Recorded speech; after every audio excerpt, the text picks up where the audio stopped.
How are we doing today, Starseeds? I hope you're all doing well. Today I wanted to continue the astronomer astrologer wave that I've been riding, now basically turned training process, for the past week or so now, where we've been discovering together as a tribe how various moon phases that we typically ignore and typically don't get into enough affects us spiritually, mentally, emotionally, and energetically in general. Aside from other surprising and enlightening things we've been discovering together from other planets that come into play throughout our ascension process. This time we are going to be finding out how the waning crescent moon, conjuncting Regulus on the 26th of this month of October, the brightest star in Leo, which means that our consciousness is in alignment with the Leo constellation and system more than usual currently, will be affecting the Starseed Collective, who's been doing their homework, whatever your guides have been advising you to do, their spiritual work, and have been taking their new Earth mission, health, growth, and unification process the most seriously since the beginning of their awakening journey.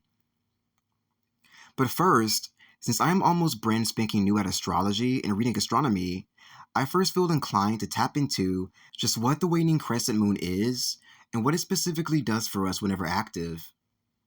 I will also be tapping into the star system Regulus as well, so that we may uncover just how it's due to benefit us also. So first, when channeling for the waning crescent moon, I was told that it is when only a quarter of the moon is seen and lit up in the sky, while the other 5 quarters appears basically invisible, without a telescope or binoculars of some sort. When intending to find out how it affects us spiritually, singularly in general, I was informed that it helps you reclaim things that's yours, take responsibility for your actions, tie up loose ends that needs tying, so that we may wind down from perceived blocks, limitations, obstacles in general, keeping us from source and attaining inner unification, and that it wipes out low vibrational energies, keeping you tethered to the pollution within the 3D lower realms of existence, which we are meant to return to from a 5D level of consciousness once the ground is swept clean, that being the third dimension and material realm, and we are ready to live our lives in a much healthier, grounded state of being this time for the long term. When pulling information from our star system Regulus, I begin to feel the sun burning brightly and boldly within my upper solar plexus region, rather than me staying just beneath the heart chakra region.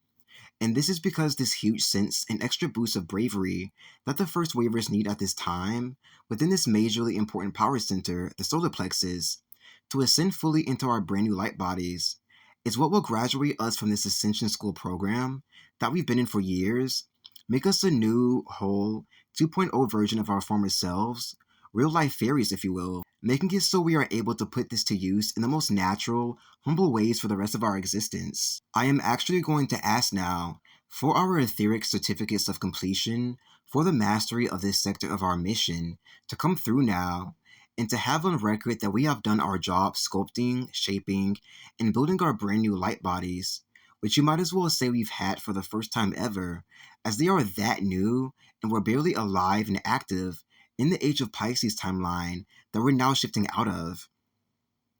This newfound sense of power from our star Regulus should fit right into your body and essence very easily, reminding you that you always were this way, making it more of a transfer of inheritance, just like you may have felt it as throughout your entire Starseed awakening journey, being given to you upon earning it and integrating it into your body. So, when I say job well freaking done, for any and all of you whom are able to say you are an official graduate of the Ascension Process / Hunger Games Ascension Process School of Life program, believe me when I say that I am.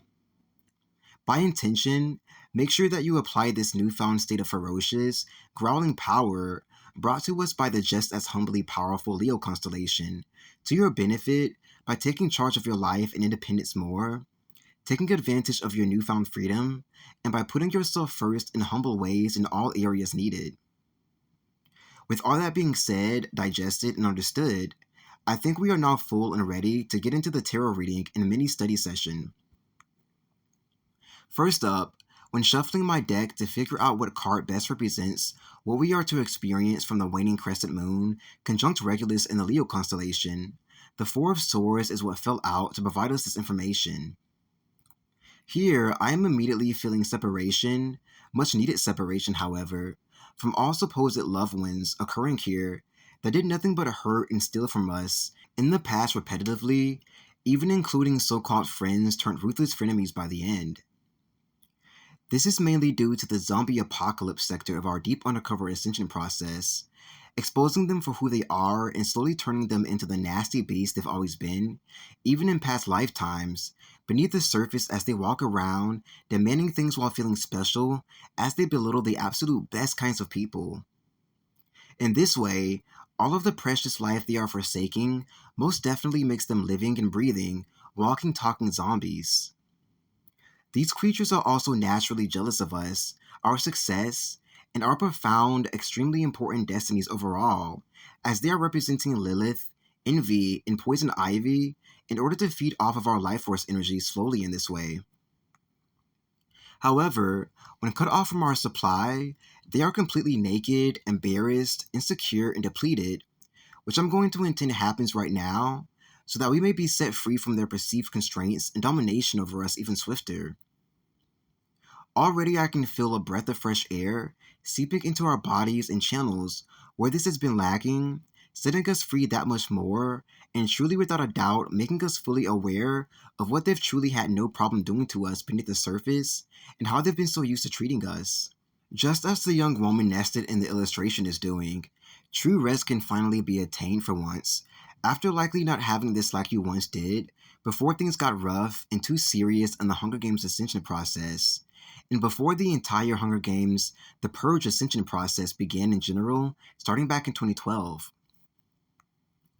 Her curled up legs is coming with the energy of tucking in and reclaiming everything that's yours from the devil and the enemy nice and tightly because it's yours. And the feathers layered on top of her is letting us know for sure that this will never ever inconveniently occur for us ever again. The sharpness of the twigs just above her head is coming with major passion of the Christ energies and themes, if you've ever seen that critically acclaimed film before,